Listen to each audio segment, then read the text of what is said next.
بسم اللہ الرحمن الرحیم۔ سورہ نحل، سورت نمبر 16۔ شروع کرتا ہوں میں اللہ کے نام سے جو نہایت مہربان بڑا رحم والا ہے۔ اتی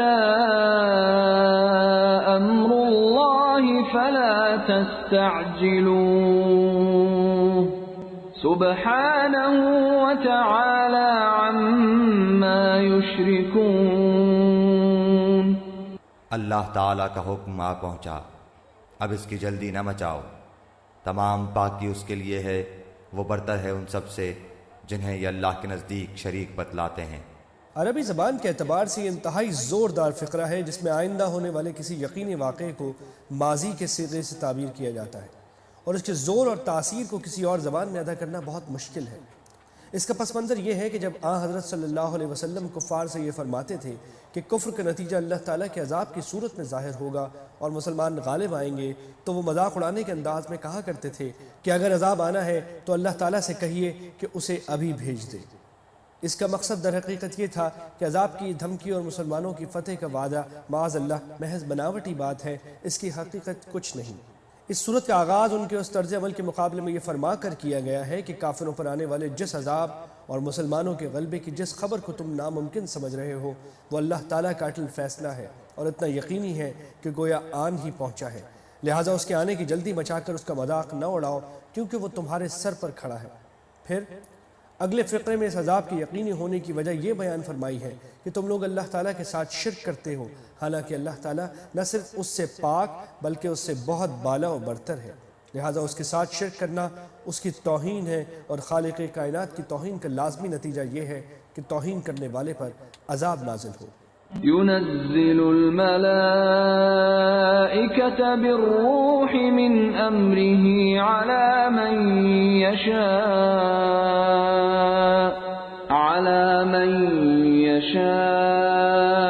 من عباده أن أنذروا أنه لا إله إلا أنا فاتقون۔ وہی فرشتوں کو اپنی وحی دے کر اپنے حکم سے اپنے بندوں میں سے جس پر چاہتا ہے اتارتا ہے کہ تم لوگوں کو آگاہ کر دو کہ میرے سوا اور کوئی معبود نہیں، بس تم مجھ سے ڈرو۔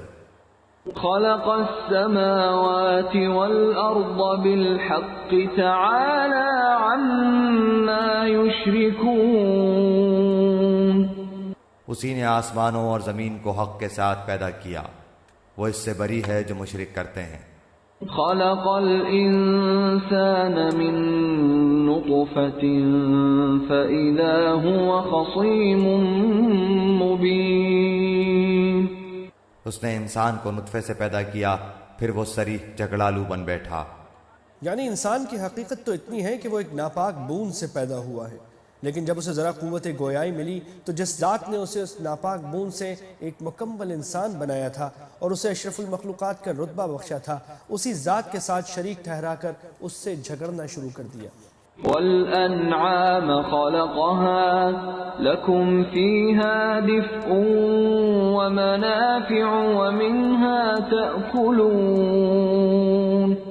اسی نے چوپائے پیدا کیے جن میں تمہارے لیے گرمی کے لباس ہیں اور بھی بہت سے نفع ہیں، اور بعض تمہارے کھانے کے کام آتے ہیں۔ یعنی ان کی کھالوں سے ایسے لباس بنائے جاتے ہیں جو انسان کو سردی سے محفوظ رکھ سکیں۔ وَلَكُمْ فِيهَا جَمَالٌ حِينَ تُرِيحُونَ وَحِينَ تَسْرَحُونَ۔ اور ان میں تمہاری رونق بھی ہے، جب چرا کر لاؤ تب بھی اور جب چرانے لے جاؤ تب بھی۔ وَتَحْمِلُ أَثْقَالَكُمْ إِلَى بَلَدٍ لَمْ تَكُونُوا بَالِغِيهِ إِلَّا بِشِقِّ الْأَنفُسِ إِنَّ رَبَّكُمْ لَرَؤُوفٌ رَحِيمٌ۔ اور وہ تمہارے بوجھ ان شہروں تک اٹھائے لے جاتے ہیں جہاں تم بغیر آدھی جان کیے پہنچ ہی نہیں سکتے تھے، یقیناً تمہارا رب بڑا ہی شفیق اور نہایت مہربان ہے۔ وَالْخَيْلَ وَالْبِغَالَ وَالْحَمِيرَ لِتَرْكَبُوهَا وَزِينَةً وَيَخْلُقُ مَا لَا تَعْلَمُونَ. گھوڑوں کو، خچروں کو، گدھوں کو اس نے پیدا کیا کہ تم ان کی سواری لو، اور وہ باعث زینت بھی ہیں، اور بھی وہ ایسی بہت چیزیں پیدا کرتا ہے جن کا تمہیں علم بھی نہیں. یعنی اللہ تعالیٰ کی پیدا کی ہوئی بہت سی سواریاں وہ ہیں جن کا ابھی تمہیں پتہ بھی نہیں ہے. اس طرح اس آیت کریمہ نے یہ خبر دی ہے کہ اگرچہ فی الحال تم صرف گھوڑوں، خچروں اور گدھوں کو سواری کے لیے استعمال کرتے ہو، لیکن اللہ تعالیٰ آئندہ نئی نئی سواریاں پیدا کرے گا. اور اس طرح اس آیت میں ان ساری سواریوں کا ذکر آ گیا ہے جو نزول قرآن کے بعد پیدا ہوئیں، مثلاً کاریں، بسیں، ریلیں، ہوائی اور بحری جہاز وغیرہ. بلکہ قیامت تک جتنی سواریاں مزید پیدا ہوں وہ سب اس آیت کے مفہوم میں داخل ہیں. عربی زبان کے قاعدے کے مطابق اس جملے کا یہ ترجمہ بھی ہو سکتا ہے کہ وہ ایسی چیزیں پیدا کرے گا جن کا تمہیں ابھی علم بھی نہیں ہے. اس ترجمے سے یہ مفہوم زیادہ واضح ہو جاتا ہے. وَعَلَى اللَّهِ قَصْدُ السَّبِيلِ وَمِنْهَا جَائِرٌ وَلَوْ شَاءَ لَهَدَاكُمْ أَجْمَعِينَ. اور اللہ پر سیدھی راہ کا بتا دینا ہے، اور بعض ٹیڑھی راہیں ہیں، اور اگر وہ چاہتا تو تم سب کو راہ راست پر لگا دیتا. مطلب یہ ہے کہ جس طرح اللہ تعالیٰ نے انسان کو دنیا کے راستے طے کرنے کے لیے سواریاں پیدا کی ہیں، اسی طرح آخرت کا روحانی سفر طے کرنے کے لیے سیدھا راستہ دکھانے کی ذمہ داری بھی لی ہے. کیونکہ لوگوں نے اس کام کے لیے بہت سے ٹیڑھے راستے بنا رکھے ہیں. ان سے بچانے کے لیے اللہ تعالیٰ لوگوں کو سیدھا راستہ اپنے پیغمبروں اور اپنی کتابوں کے ذریعے دکھاتا ہے. البتہ وہ کسی کو زبردستی اٹھا کر اس راستے پر نہیں لے جاتا. اگرچہ وہ چاہتا تو یہ بھی کر سکتا تھا، لیکن اس دنیا میں انسان سے مطالبہ یہ ہے کہ وہ اللہ تعالیٰ کے دکھائے ہوئے راستے پر اپنے اختیار سے چلے، زبردستی نہیں. اس لیے اللہ تعالیٰ اپنے رسولوں کے ذریعے راستہ دکھانے پر اکتفا فرماتا ہے. هو الذي أنزل من السماء ماء لكم منه شراب ومنه شجر فيه تسيمون. وہی تمہارے فائدے کے لیے آسمان سے پانی برساتا ہے جسے تم پیتے بھی ہو، اور اسی سے اگے ہوئے درختوں کو تم اپنے جانوروں کو چراتے ہو. ينبت لكم به الزرع والزيتون والنخيل والأعناب ومن كل الثمرات إن في ذلك لآية لقوم يتفكرون. اسی سے وہ تمہارے لیے کھیتی اور زیتون اور کھجور اور انگور اور ہر قسم کے پھل اگاتا ہے. بے شک ان لوگوں کے لیے تو اس میں بڑی نشانی ہے جو غور و فکر کرتے ہیں. کھیتیوں سے اس پیداوار کی طرف اشارہ ہے جو انسان غذا کے طور پر استعمال کرتا ہے، جیسے گندم، سبزیاں وغیرہ. اور زیتون ان اشیاء کا ایک نمونہ ہے جو کھانا پکانے اور کھانے کے لیے چکنائی کے طور پر استعمال ہوتی ہیں. اور کھجور، انگور اور باقی پھلوں سے اس پیداوار کی طرف اشارہ ہے جو مزید لذت حاصل کرنے کے کام آتی ہے. وَسَخَّرَ لَكُمُ اللَّيْلَ وَالنَّهَارَ وَالشَّمْسَ وَالْقَمَرَ وَالنُّجُومُ مُسَخَّرَاتٌ بِأَمْرِهِ إِنَّ فِي ذَلِكَ لَآيَاتٍ لِقَوْمٍ يَعْقِلُونَ.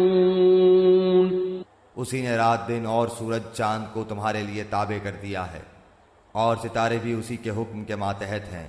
یقیناً اس میں عقل مند لوگوں کے لیے کئی ایک نشانیاں موجود ہیں.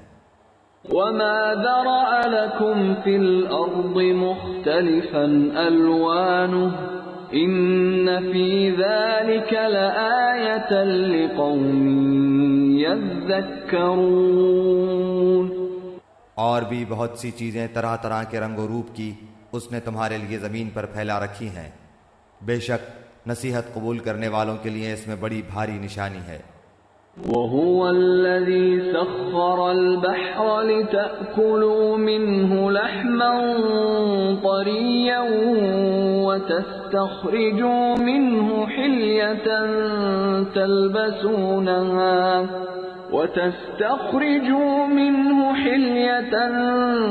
تلبسونها وترى الفلك مواخر فيه وَلِتَبْتَغُوا مِن فَضْلِهِ وَلَعَلَّكُمْ تَشْكُرُونَ۔ اور دریا بھی اسی نے تمہارے بس میں کر دیے ہیں کہ تم اس میں سے نکلا ہوا تازہ گوشت کھاؤ اور اس میں سے اپنے پہننے کے زیورات نکال سکو، اور تم دیکھتے ہو کہ کشتیاں اس میں پانی چیرتی ہوئی چلتی ہیں، اور اس لیے بھی کہ تم اس کا فضل تلاش کرو، اور ہو سکتا ہے کہ تم شکر گزاری بھی کرو۔ مچھلی کا گوشت مراد ہے۔ سمندر سے موتی نکلتے ہیں جو زیورات میں کام آتے ہیں، یعنی سمندر میں تجارتی سفر کر کے اللہ تعالیٰ کی شکر گزار بنو۔ قرآن کریم نے اللہ کا فضل تلاش کرنے کی اصطلاح بہت سی آیتوں میں تجارت کے لیے استعمال فرمائی ہے۔ دیکھیے سورہ بقرہ، سورہ بنی اسرائیل، سورہ قصص، سورہ روم، سورہ فاطر، سورہ جاسیہ، سورہ جمعہ اور سورہ مزمل۔ تجارت کو اللہ تعالیٰ کا فضل کہنے سے ایک طرف تو یہ معلوم ہوتا ہے کہ اگر تجارت شرعی کام کی پابند ہو تو وہ ایک پسندیدہ چیز ہے، اور دوسری طرف اس اصطلاح سے تاجروں کو یہ تنبیہ بھی کی جا رہی ہے کہ تجارت میں جو نفع حاصل ہوتا ہے وہ در حقیقت اللہ تعالیٰ کا فضل ہے، کیونکہ انسان کوشش ضرور کرتا ہے، لیکن اگر اللہ تعالیٰ کا فضل شامل حال نہ ہو تو کوشش کبھی کامیاب نہیں ہو سکتی۔ لہٰذا اگر تجارت کے ذریعے مال و دولت حاصل ہو جائے تو انسان کو مغرور ہونے کے بجائے اللہ تعالیٰ کا شکر ادا کرنا چاہیے۔ وَأَلْقَى فِي الْأَرْضِ رَوَاسِيَ أَن تَمِيدَ بِكُمْ وَأَنْهَارًا وَسُبُلًا لَعَلَّكُمْ تَهْتَدُونَ۔ اور اس نے زمین میں پہاڑ گاڑ دیے ہیں تاکہ تمہیں لے کر ہلے نہ، اور نہریں اور راہیں بنا دیں تاکہ تم منزل مقصود کو پہنچو۔ جب زمین کو شروع میں سمندر پر بچھایا گیا تو وہ ڈگمگاتی تھی، اللہ تعالیٰ نے پہاڑوں کے ذریعے اس کو جما دیا ہے۔ جدید سائنس کے مطابق اب بھی بڑے بڑے بر اعظم سمندر کے پانی پر تھوڑے تھوڑے سرکتے رہتے ہیں، لیکن یہ سرکنا اتنا معمولی ہوتا ہے کہ انسان کو احساس نہیں ہوتا۔ وَعَلَامَاتٍ وَبِالنَّجْمِ هُمْ يَهْتَدُونَ۔ اور بھی بہت سی نشانیاں مقرر فرمائیں، اور ستاروں سے بھی لوگ راہ حاصل کرتے ہیں۔ أَفَمَن يَخْلُقُ كَمَن لَّا يَخْلُقُ أَفَلَا تَذَكَّرُونَ۔ تو کیا وہ جو پیدا کرتا ہے اس جیسا ہے جو پیدا نہیں کر سکتا؟ کیا تم بالکل نہیں سوچتے؟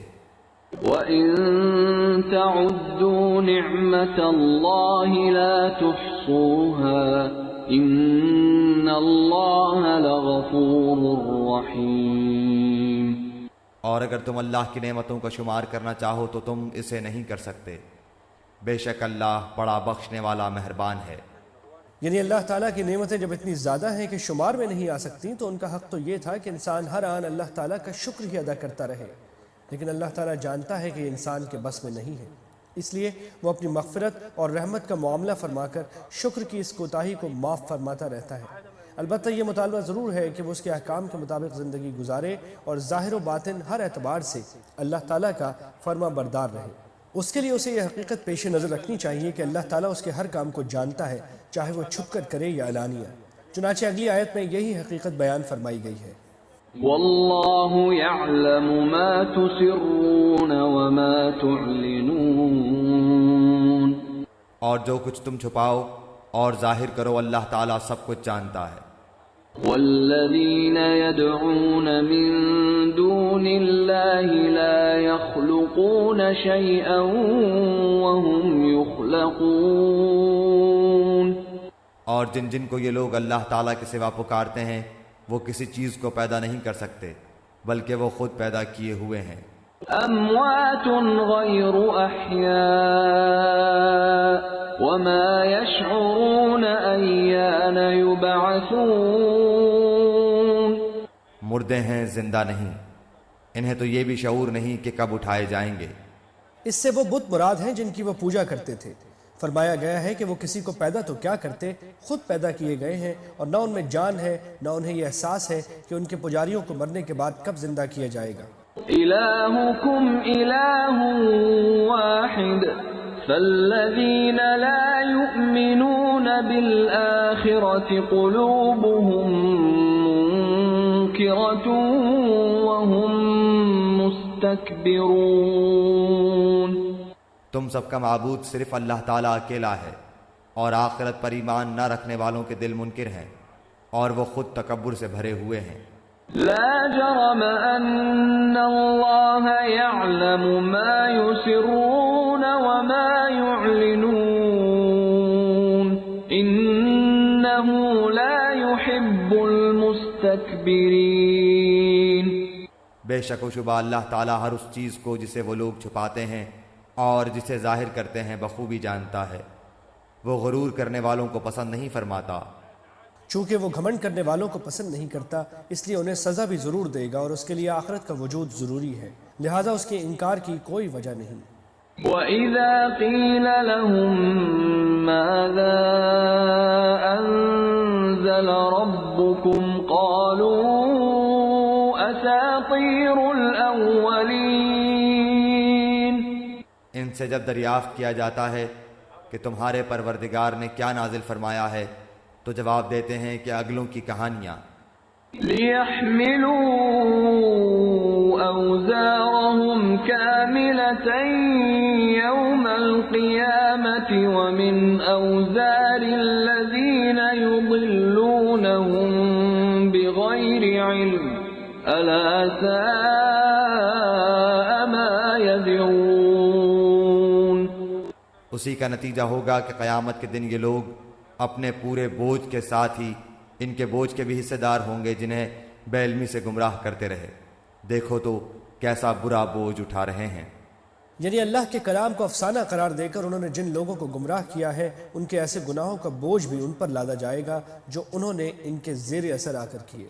قد مكر الذين من قبلهم فأتى الله بنيانهم من القواعد فخر عليهم السقف من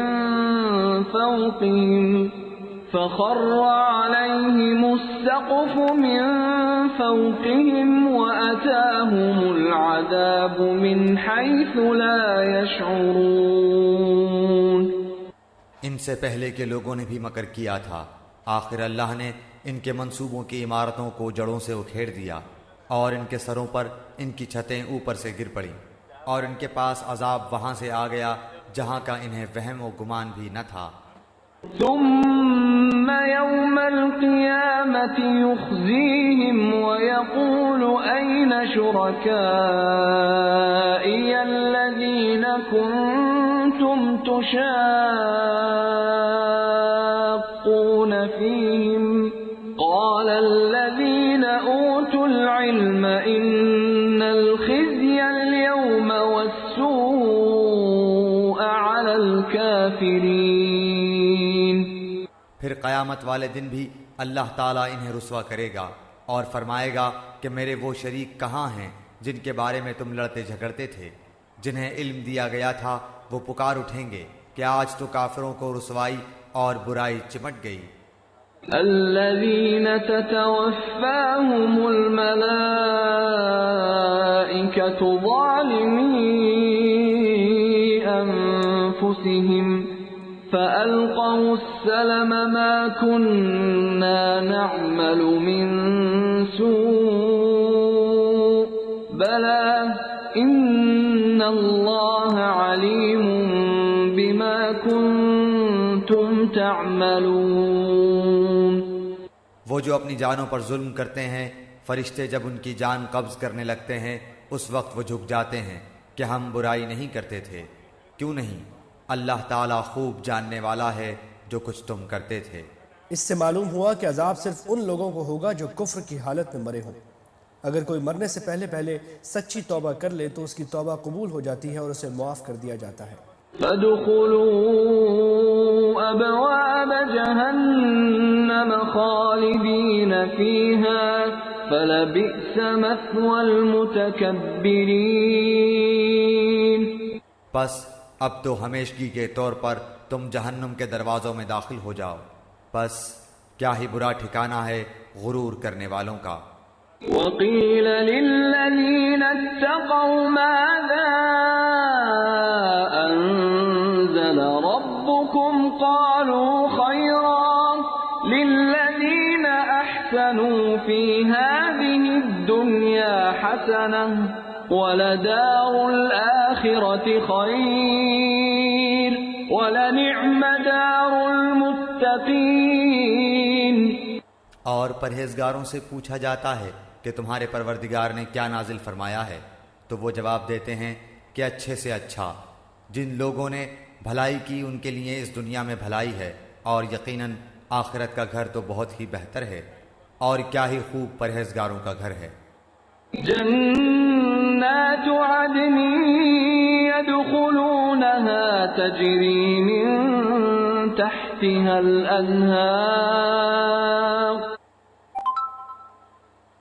لهم فيها ما يشاءون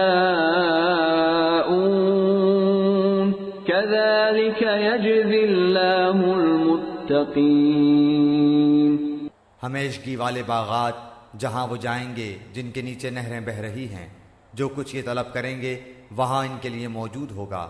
پرہیزگاروں کو اللہ تعالیٰ اسی طرح بدلے عطا فرماتا ہے. الذين تتوفاهم الملائكة طيبين يقولون سلام عليكم ادخلوا الجنة بما كنتم تعملون. وہ جن کی جانیں فرشتے اس حال میں قبض کرتے ہیں کہ وہ پاک صاف ہوں، کہتے ہیں کہ تمہارے لیے سلامتی ہی سلامتی ہے، جاؤ جنت میں اپنے ان اعمال کے بدلے جو تم کرتے تھے. هل ينظرون إلا أن تأتيهم الملائكة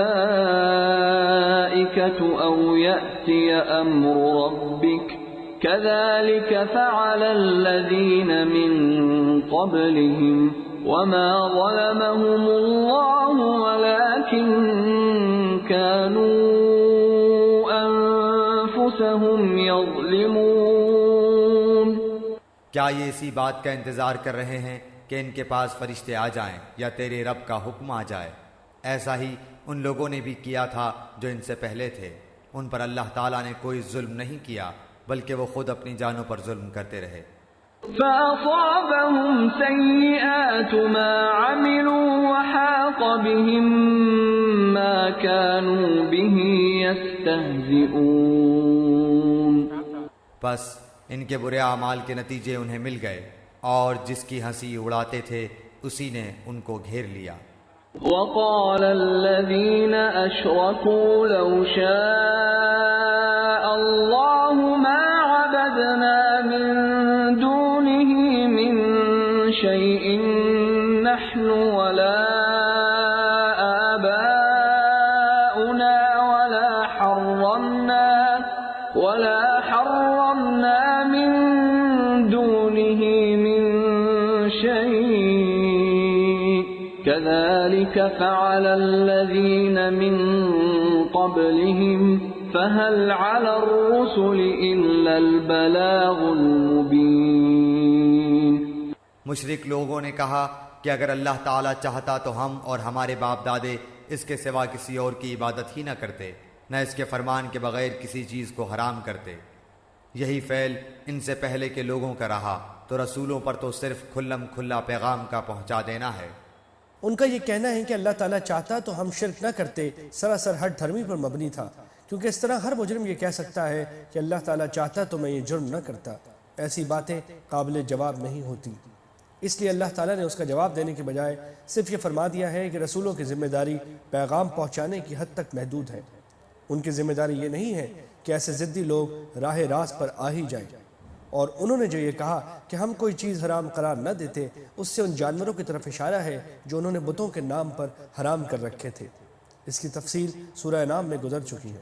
وَلَقَدْ بَعَثْنَا فِي كُلِّ أُمَّةٍ رَسُولًا أَنِ اعْبُدُوا اللَّهَ وَاجْتَنِبُوا الطَّاغُوتَ فَمِنْهُمْ مَنْ هَدَى اللَّهُ وَمِنْهُمْ مَنْ حَقَّتْ عَلَيْهِ الضَّلَالَةُ فَسِيرُوا فِي الْأَرْضِ فَانظُرُوا كَيْفَ كَانَ عَاقِبَةُ الْمُكَذِّبِينَ. ہم نے ہر امت میں رسول بھیجا کہ لوگو صرف اللہ کی عبادت کرو اور اس کے سوا تمام معبودوں سے بچو. پس بعض لوگوں کو تو اللہ تعالیٰ نے ہدایت دی اور بعض پر گمراہی ثابت ہو گئی. پس تم خود زمین میں چل پھر کر دیکھ لو کہ جھٹلانے والوں کا انجام کیسا کچھ ہوا۔ طاغوت شیطان کو بھی کہتے ہیں اور بتوں کو بھی، لہٰذا اس کا مطلب یہ بھی ہو سکتا ہے کہ شیطان کے پیچھے نہ چلو، اور یہ بھی کہ بت پرستی سے اجتناب کرو۔ إن تحرص على هداهم فإن الله لا يهدي من يضل وما لهم من ناصرين۔ گو آپ ان کی ہدایت کے خواہش مند رہے ہیں، لیکن اللہ تعالیٰ اسے ہدایت نہیں دیتا جسے گمراہ کر دے، اور نہ ان کا کوئی مددگار ہوتا ہے۔ وَأَقْسَمُوا بِاللَّهِ جَهْدَ أَيْمَانِهِمْ لَا يَبْعَثُ اللَّهُ مَن يَمُوتُ بَلَى وَعْدًا عَلَيْهِ حَقًّا وَلَكِنَّ أَكْثَرَ النَّاسِ لَا يَعْلَمُونَ۔ وہ لوگ بڑی سخت قسمیں کھا کھا کر کہتے ہیں کہ مردوں کو اللہ تعالیٰ زندہ نہیں کرے گا۔ کیوں نہیں؟ ضرور زندہ کرے گا، یہ تو اس کا برحق لازمی وعدہ ہے، لیکن اکثر لوگ جانتے نہیں۔ لِيُبَيِّنَ لَهُمُ الَّذِي يَخْتَلِفُونَ فِيهِ وَلِيَعْلَمَ الَّذِينَ كَفَرُوا أَنَّهُمْ كَانُوا كَاذِبِينَ۔ اس لیے بھی کہ یہ لوگ جس چیز میں اختلاف کرتے تھے اسے اللہ تعالیٰ صاف بیان کر دے، اور اس لیے بھی کہ خود کافر اپنا جھوٹا ہونا جان لیں۔ انما قولنا لشيء اذا اردناه ان نقول له كن فيكون۔ ہم جب کسی چیز کا ارادہ کرتے ہیں تو صرف ہمارا یہ کہہ دینا ہوتا ہے کہ ہو جا، بس وہ ہو جاتی ہے۔ پچھلی آیت میں آخرت کی دوسری زندگی کا مقصد بیان فرمایا تھا، اور اس آیت میں یہ بتایا گیا ہے کہ مرنے کے بعد زندہ ہونے کو تم اس لیے ناممکن سمجھ رہے ہو کہ وہ تمہارے تصور سے باہر ہے، لیکن اللہ تعالیٰ کے لیے کوئی بھی کام مشکل نہیں ہے۔ کسی چیز کو پیدا کرنے کے لیے اسے کوئی محنت نہیں کرنی پڑتی، وہ تو ایک حکم دیتا ہے اور وہ چیز پیدا ہو جاتی ہے۔ الذين هاجروا في الله من بعد ما ظلموا لنبوئنهم في الدنيا حسنة ولأجر الآخرة أكبر لو كانوا يعلمون۔ جن لوگوں نے ظلم برداشت کرنے کے بعد اللہ کی راہ میں ترک وطن کیا ہے، ہم انہیں بہتر سے بہتر ٹھکانہ دنیا میں عطا فرمائیں گے، اور آخرت کا ثواب تو بہت ہی بڑا ہے، کاش کہ لوگ اس سے واقف ہوتے۔ جیسا کہ سورت کے تعارف میں عرض کیا گیا، یہ آیت ان صحابہ کے بارے میں نازل ہوئی تھی جو کفار کے ظلم سے تنگ آ کر حبشہ کی طرف ہجرت کر گئے تھے۔ البتہ اس میں جو عام الفاظ استعمال ہوئے ہیں وہ ہر اس شخص کو شامل ہیں جو اللہ تعالیٰ کے دین کی خاطر اپنا وطن چھوڑ کر ہجرت کرے۔ اور آخر میں جو فرمایا گیا ہے کہ کاش یہ لوگ جان لیتے، اس سے مراد بظاہر یہ مہاجرین ہی ہیں، اور مطلب یہ ہے کہ اگر ان لوگوں کو اس اجر کا علم ہو جائے تو بے وطن ہونے سے انہیں جو تکلیف ہو رہی ہے وہ بالکل باقی نہ رہے۔ اور بعض مفسرین نے کہا ہے کہ ان سے مراد کافر لوگ ہیں، اور مطلب یہ ہے کہ کاش اس حقیقت کا علم ان کافروں کو بھی ہو جائے تو وہ اپنے کفر سے توبہ کر لیں۔ الذين صبروا وعلى ربهم يتوكلون۔ وہ جنہوں نے دامن صبر نہ چھوڑا اور اپنے پالنے والے ہی پر بھروسہ کرتے رہے۔ وما أرسلنا من قبلك إلا رجالا نوحي إليهم فاسألوا أهل الذكر إن كنتم لا تعلمون۔ آپ سے پہلے بھی ہم مردوں کو ہی بھیجتے رہے جن کی جانب وحی اتارا کرتے تھے، پس اگر تم نہیں جانتے تو اہل علم سے دریافت کر لو۔ بالبینات والزبر وأنزلنا إليك الذكر لتبين للناس ما نزل إليهم ولعلهم يتفكرون۔ دلیلوں اور کتابوں کے ساتھ یہ ذکر کتاب ہم نے آپ کی طرف اتارا ہے کہ لوگوں کی جانب جو نازل فرمایا گیا ہے آپ اسے کھول کھول کر بیان کر دیں، شاید کہ وہ غور و فکر کریں۔ أفأمن الذين مكروا السيئات أن يخسف الله بهم الأرض أو يأتيهم العذاب من حيث لا يشعرون۔ بدترین داؤ پیچ کرنے والے کیا اس بات سے بے خوف ہو گئے ہیں کہ اللہ تعالیٰ انہیں زمین میں دھنسا دے، یا ان کے پاس ایسی جگہ سے عذاب آ جائے جہاں کا انہیں وہم و گمان بھی نہ ہو، أو يأخذهم في تقلبهم فما هم بمعجزين، یا انہیں چلتے پھرتے پکڑ لے، یہ کسی صورت میں اللہ تعالیٰ کو عاجز نہیں کر سکتے۔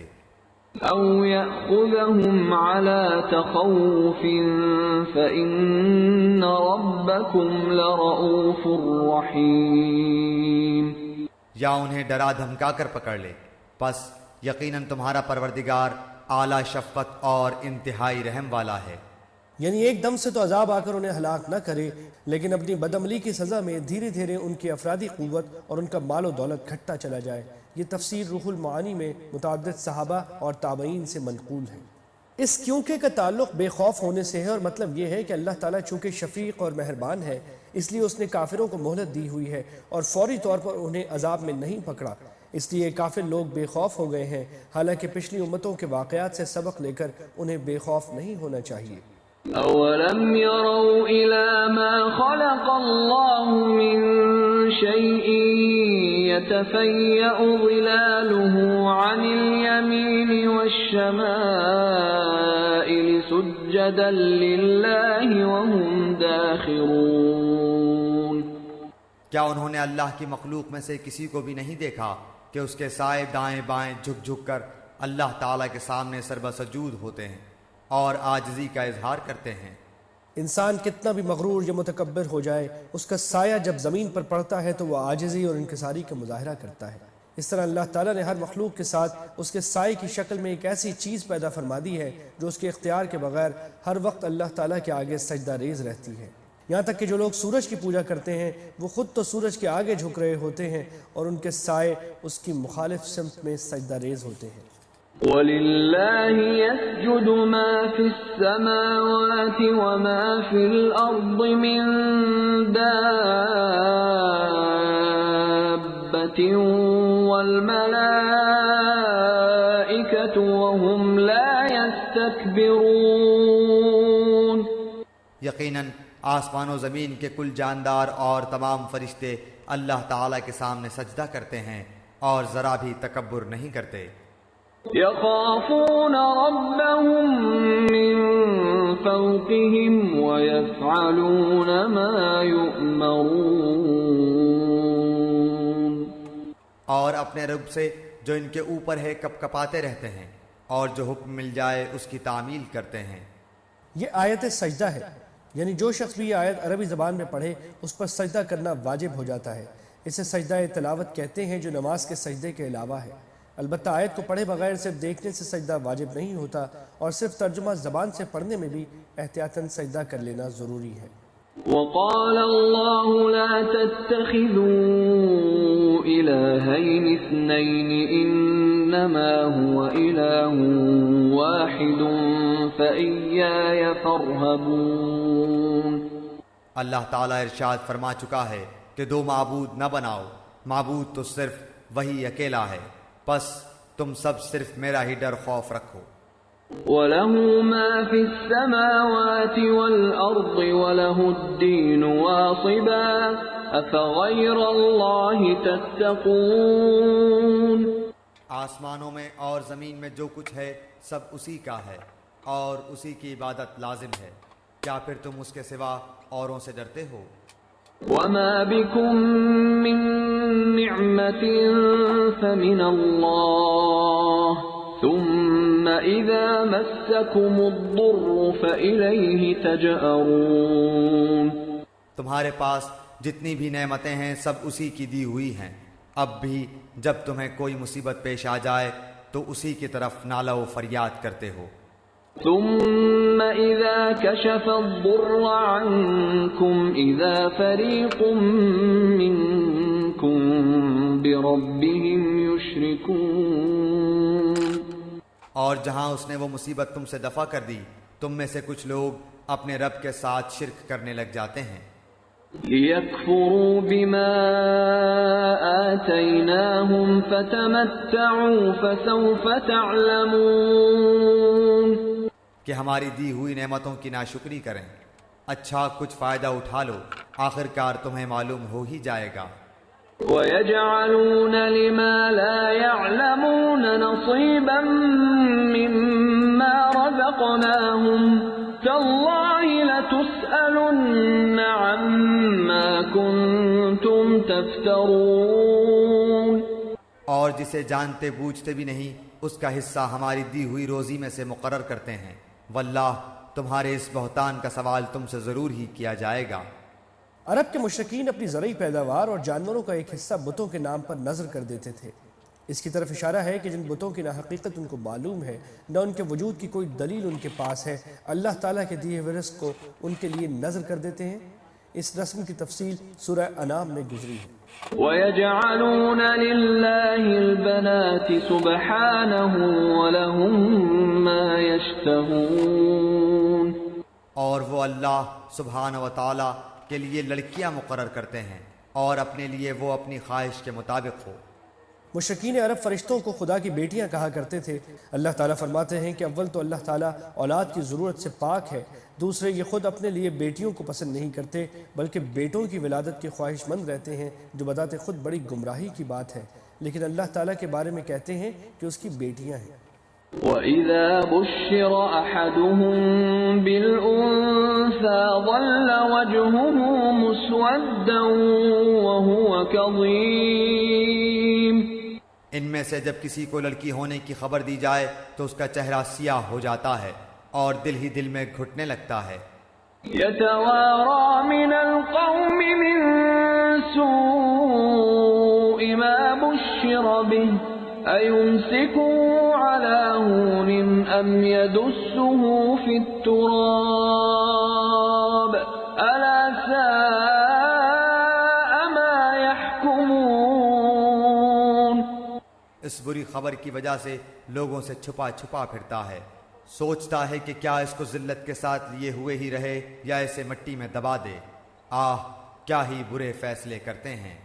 لِلَّذِينَ لَا يُؤْمِنُونَ بِالْآخِرَةِ مَثَلُ السَّوْءِ وَلِلَّهِ الْمَثَلُ الْأَعْلَىٰ وَهُوَ الْعَزِيزُ الْحَكِيمُ، آخرت پر ایمان نہ رکھنے والوں کے لیے ہی بری مثال ہے، اللہ کے لیے تو بہت ہی بلند صفت ہے، وہ بڑا ہی غالب اور باحکمت ہے۔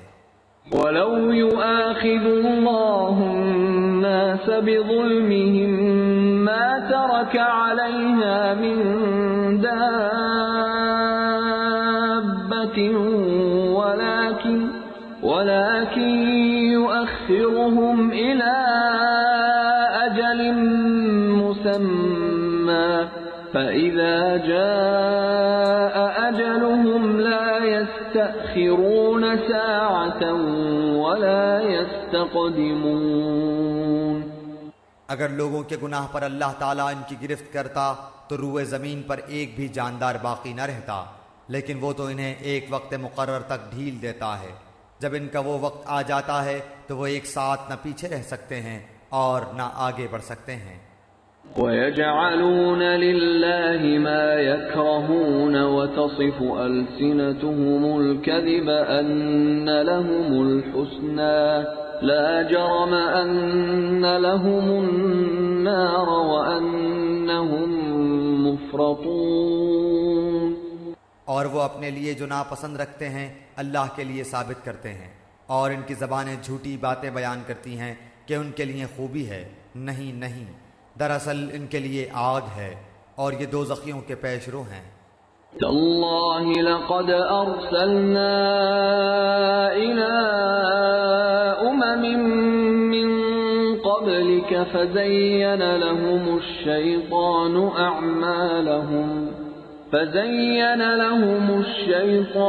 أَعْمَالَهُمْ فَهُوَ وَلِيُّهُمُ الْيَوْمَ وَلَهُمْ عَذَابٌ أَلِيمٌ، واللہ ہم نے تجھ سے پہلے کی امتوں کی طرف بھی اپنے رسول بھیجے، لیکن شیطان نے ان کے اعمال بد ان کی نگاہوں میں آراستہ کر دیے۔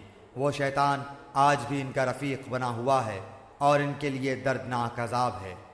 یعنی یہ پٹی پڑھائی کہ تم جو اعمال کر رہے ہو وہی بہترین اعمال ہیں۔ وما أنزلنا عليك الكتاب إلا لتبين لهم الذي اختلفوا فيه وهدى ورحمة لقوم يؤمنون۔ اس کتاب کو ہم نے آپ پر اس لیے اتارا ہے کہ آپ ان کے لیے ہر اس چیز کو واضح کر دیں جس میں وہ اختلاف کر رہے ہیں، اور یہ ایمانداروں کے لیے رہنمائی اور رحمت ہے۔ والله أنزل من السماء ماء فأحيا به الأرض بعد موتها إن في ذلك لآية لقوم يسمعون۔ اور اللہ آسمان سے پانی برسا کر اس سے زمین کو اس کی موت کے بعد زندہ کر دیتا ہے، یقیناً اس میں ان لوگوں کے لیے نشانی ہے جو سنیں۔ وَإِنَّ لَكُمْ فِي الْأَنْعَامِ لَعِبْرَةً نُسْقِيكُم مِّمَّا فِي بُطُونِهِ مِن بَيْنِ فَرْثٍ وَدَمٍ لبنا خالصا سائغا للشاربین۔ تمہارے لیے تو چوپایوں میں بھی بڑی عبرت ہے کہ ہم تمہیں اس کے پیٹ میں جو کچھ ہے اسی میں سے گوبر اور لہو کے درمیان سے خالص دودھ پلاتے ہیں جو پینے والوں کے لیے سہتا بچتا ہے۔ وَمِن ثَمَرَاتِ النَّخِيلِ وَالْأَعْنَابِ تَتَّخِذُونَ مِنْهُ سَكَرًا وَرِزْقًا حَسَنًا إِنَّ فِي ذَلِكَ لَآيَةً لِقَوْمٍ يَعْقِلُونَ۔ اور کھجور اور انگور کے درختوں کے پھلوں سے تم شراب بنا لیتے ہو، اور عمدہ روزی بھی جو لوگ عقل رکھتے ہیں، ان کے لیے تو اس میں بہت بڑی نشانی ہے۔ یہ سورت مکی ہے، جب یہ نازل ہوئی تو اس وقت تک شراب حرام نہیں ہوئی تھی، لیکن اسی آیت میں شراب کو پاکیزہ رزق کے مقابلے میں ذکر فرما کر ایک لطیف اشارہ اس طرف کر دیا گیا تھا کہ شراب پاکیزہ رزق نہیں ہے۔ وَأَوْحَى رَبُّكَ إِلَى النَّحْلِ أَنِ اتَّخِذِي مِنَ الْجِبَالِ بُيُوتًا وَمِنَ الشَّجَرِ وَمِمَّا يَعْرِشُونَ۔ آپ کے رب نے شہد کی مکھی کے دل میں یہ بات ڈال دی کہ پہاڑوں میں درختوں اور لوگوں کی بنائی ہوئی اونچی اونچی ٹٹیوں میں اپنے گھر چھتے بنا۔ چھتریاں اٹھانے سے مراد وہ ٹٹیاں ہیں جن پر مختلف قسم کی بیلیں چڑھائی جاتی ہیں۔ اللہ تعالیٰ نے خاص طور پر شہد کی مکھی کے گھر بنانے کا ذکر اس لیے فرمایا ہے کہ وہ جو چھتے بناتی ہے وہ عجیب و غریب صنعت کا شاہکار ہوتے ہیں، اور عام طور پر وہ یہ چھتے اونچی جگہوں پر بناتی ہے تاکہ اس میں بننے والا شہد زمین کی کثافتوں سے بھی محفوظ رہے اور اسے تازہ ہوا بھی میسر آئے۔ توجہ اس طرف دلائی جا رہی ہے کہ یہ سب کچھ اسے اللہ تعالیٰ نے سکھایا ہے۔ تفصیلات کے لیے دیکھیے معارف القرآن۔ ثم كلي من كل الثمرات فاسلكي سبل ربك ذللا يخرج من بطونها شراب مختلف ألوانه فيه شفاء للناس إن في ذلك لآية لقوم يتفكرون۔ اور ہر طرح کے میوے کھا اور اپنے رب کی آسان راہوں میں چلتی پھرتی رہ، ان کے پیٹ سے رنگ برنگ کا مشروب نکلتا ہے جس کے رنگ مختلف ہیں اور جس میں لوگوں کے لیے شفا ہے۔ غور و فکر کرنے والوں کے لیے اس میں بھی بہت بڑی نشانی ہے۔ واللہ خلقکم ثم یتوفاکم ومنكم من يرد إلى أرذل العمر لكي لا يعلم بعد علم شيئا إن الله عليم قدير۔ اللہ تعالیٰ نے ہی تم سب کو پیدا کیا ہے، وہی پھر تمہیں فوت کرے گا، تم میں ایسے بھی ہیں جو بدترین عمر کی طرف لوٹائے جاتے ہیں کہ بہت کچھ جاننے بوجھنے کے بعد بھی نہ جانیں۔ بے شک اللہ دانا اور توانا ہے۔ انتہائی بڑھاپے کی حالت کو ناکارہ عمر سے تعبیر کیا گیا ہے، جس میں انسان کی جسمانی اور ذہنی قوتیں ناکارہ ہو جاتی ہیں، اور وہ سب کچھ جاننے کے باوجود کچھ نہ جاننے کا ایک مطلب تو یہ ہے کہ بڑھاپے کے اس حصے میں انسان اس علم کا اکثر حصہ بھول جاتا ہے جو اس نے پچھلی زندگی میں حاصل کیا تھا، اور دوسرا مطلب یہ ہے کہ اس زمانے میں بکثرت ایسا ہوتا ہے کہ ابھی اسے ایک بات بتائی گئی اور تھوڑی سی دیر میں وہ ایسا ہو گیا جیسے اس کو کچھ بتایا ہی نہ گیا تھا۔ یہ حقائق بیان فرما کر غافل انسان کو اس طرف متوجہ کیے جا رہا ہے کہ اسے اپنی کسی طاقت اور صلاحیت پر غرور نہیں کرنا چاہیے۔ جو کوئی طاقت اسے ملی ہوئی ہے اللہ تعالیٰ کی عطا ہے، اور جب وہ چاہے واپس لے لیتا ہے۔ ان تغیرات سے اسے یہ سبق سیکھنا چاہیے کہ یہ سارا کارخانہ ایک بڑے علم والے، بڑی قدرت والے خدا کا بنایا ہوا ہے، جس کا کوئی شریک نہیں، اور بالآخر ہر شخص کو اسی کے پاس واپس جانا ہے۔ واللہ فضل بعضکم علی بعض فی الرزق فما الذین فضلوا براد رزقهم علی ما ملکت ایمانهم فهم فیہ سواء افبنعمت اللہ یجحدون۔ اللہ تعالیٰ ہی نے تم میں سے ایک کو دوسرے پر روزی میں زیادتی دے رکھی ہے، پس جنہیں زیادتی دی گئی ہے وہ اپنی روزی اپنے ماتحت غلاموں کو نہیں دیتے کہ وہ اور اس میں برابر ہو جائیں، تو کیا یہ لوگ اللہ کی نعمتوں کے منکر ہو رہے ہیں؟ مطلب یہ ہے کہ تم میں سے کوئی شخص ایسا نہیں کرتا کہ اپنے غلام کو اپنی دولت اس طرح دے دے کہ وہ دولت میں اس کے برابر ہو جائے۔ اب تم خود مانتے ہو کہ جن دیوتاؤں کو تم نے اللہ کا شریک بنا رکھا ہے اور وہ اللہ تعالیٰ کے مملوک یعنی غلام ہیں، پھر یہ کیسے ہو سکتا ہے کہ اللہ تعالیٰ نے انہیں اپنی خدائی اس طرح دے دی ہو کہ انہیں اللہ کے برابر معبود بننے کا حق حاصل ہو گیا ہو؟ یعنی اللہ تعالیٰ کے ساتھ شرک کر کے یہ دعویٰ کرتے ہیں کہ فلاں نعمت اللہ نے نہیں بلکہ ان کے گھڑے ہوئے دیوتاؤں نے دی ہے۔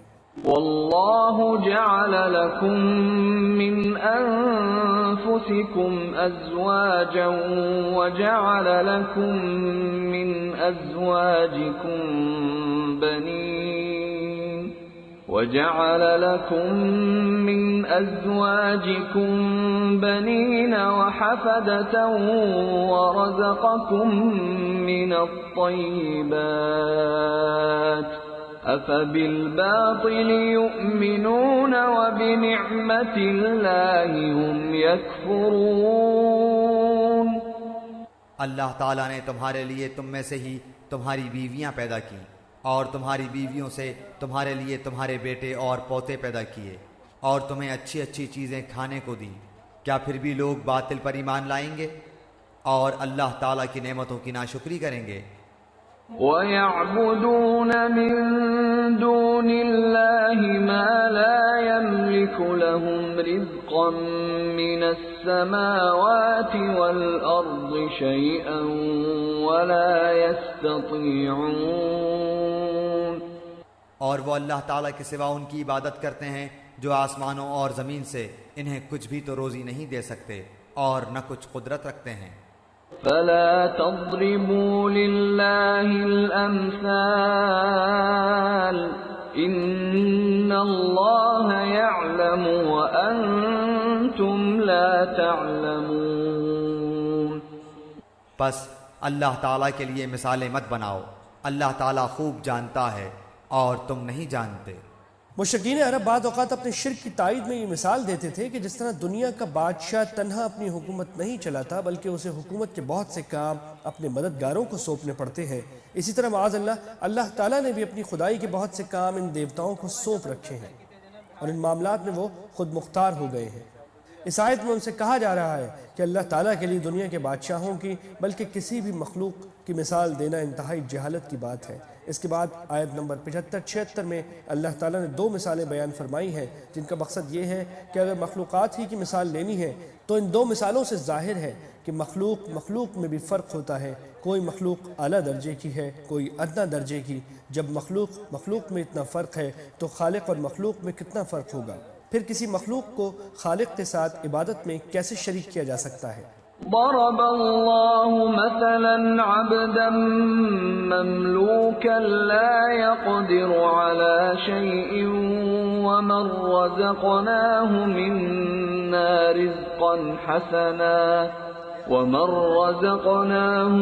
منا رزقا حسنا فهو ينفق منه سرا وجهرا هل يستوون الحمد لله بل أكثرهم لا يعلمون۔ اللہ تعالیٰ ایک مثال بیان فرماتا ہے کہ ایک غلام ہے دوسرے کی ملکیت کا جو کسی بات کا اختیار نہیں رکھتا، اور ایک اور شخص ہے جسے ہم نے اپنے پاس سے معقول روزی دے رکھی ہے جس میں سے وہ چھپے کھلے خرچ کرتا ہے، کیا یہ سب برابر ہو سکتے ہیں؟ اللہ تعالیٰ ہی کے لیے سب تعریف ہے، بلکہ ان میں سے اکثر نہیں جانتے۔ وضرب الله مثلا الرجلين أحدهما أبكم لا يقدر على شيء وهو كل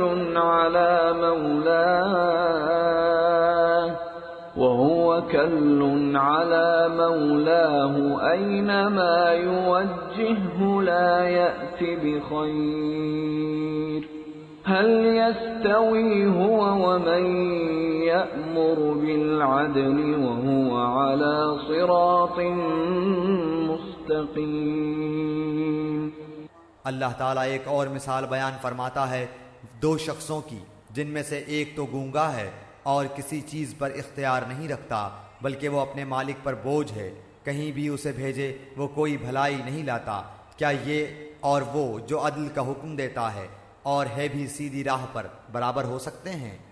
وَلِلَّهِ غَيْبُ السَّمَاوَاتِ وَالْأَرْضِ وَمَا أَمْرُ السَّاعَةِ إِلَّا كَلَمْحِ الْبَصَرِ أَوْ هُوَ أَقْرَبُ إِنَّ اللَّهَ عَلَى كُلِّ شَيْءٍ قَدِيرٌ۔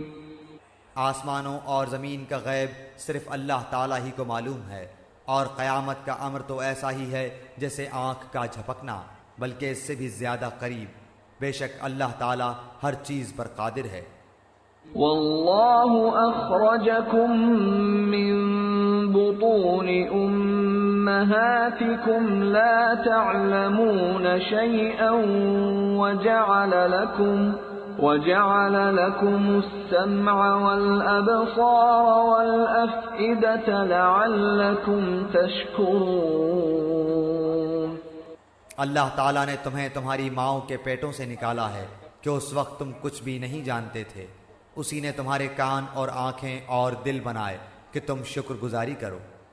أَلَمْ يَرَوْا إِلَى الطَّيْرِ مُسَخَّرَاتٍ فِي جَوِّ السَّمَاءِ مَا يُمْسِكُهُنَّ إِلَّا اللَّهُ إِنَّ فِي ذَلِكَ لَآيَاتٍ لِقَوْمٍ يُؤْمِنُونَ۔ کیا ان لوگوں نے پرندوں کو نہیں دیکھا جو تابع فرمان ہو کر فضا میں ہیں، جنہیں بجز اللہ تعالیٰ کے کوئی اور تھامے ہوئے نہیں؟ بے شک اس میں ایمان لانے والے لوگوں کے لیے بڑی نشانیاں ہیں۔ واللہ جعل لکم من بیوتکم سکنا وجعل لکم من جلود الانعام بیوتا تستخفونها يوم ظعنكم ويوم إقامتكم ومن أصوافها وأوبارها وأشعارها أثاثا ومتاعا إلى حين۔ اور اللہ تعالیٰ نے تمہارے لیے تمہارے گھروں میں سکونت کی جگہ بنا دی ہے، اور اسی نے تمہارے لیے چوپایوں کی کھالوں کے گھر بنا دیے ہیں جنہیں تم ہلکا پھلکا پاتے ہو، اپنے کوچ کے دن اور اپنے ٹھہرنے کے دن بھی، اور ان کی اون اور روؤں اور بالوں سے بھی اس نے بہت سے سامان اور ایک وقت مقررہ تک کے لیے فائدے کی چیزیں بنائیں۔ ان گھروں سے مراد وہ خیمے ہیں جو چمڑے سے بنائے جاتے ہیں، اور عرب کے لوگ انہیں سفر میں ساتھ لے جاتے تھے تاکہ جہاں چاہے انہیں نصب کر کے پڑاؤ ڈال لیں۔ والله جعل لكم مما خلق ظلالا وجعل لكم من الجبال أكنانا